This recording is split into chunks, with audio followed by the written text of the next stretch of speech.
Omworeko guriyo guhindura omusharing hall nsambya gurimu abashuubuzi kuruga omu Egypt na Middle East. Omwanya ogu abarikushobora omu bwingi n'abakamwe kamwe bona nibabaki. Bring good products. We bring good products, leather fashion.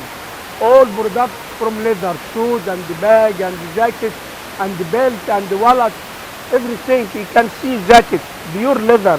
Abanya-Uganda abatakayikire omworeko ogo nimushawa okwikamu kyabasika obu nubwire okukopa obundi ebyomushobora omu ihanga Uganda bikayeyongera okuza aha mutindo. Oleza kapeti ewaka esobola kwoza moroka ate nga teetaaga amasanyalaze.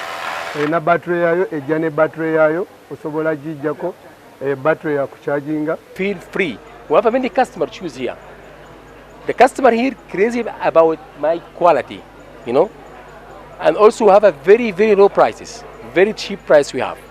Abagala ebyomulembe ate ebya good quality, ebya cotton, ebitali ngoye zokka eriyo n'ebirala engato pure leather, ebintu bingi biri wano mu Omworeko ensambya ku sharing hall.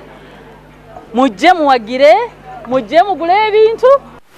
At Sharing Center Zambia, we would like to take this opportunity to welcome Ugandans to come for the last 3 or 4 days where we have a very good offer and big discounts.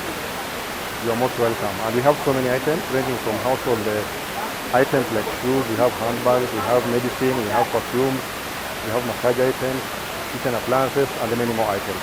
Our TV West, the Senyomo Gideon.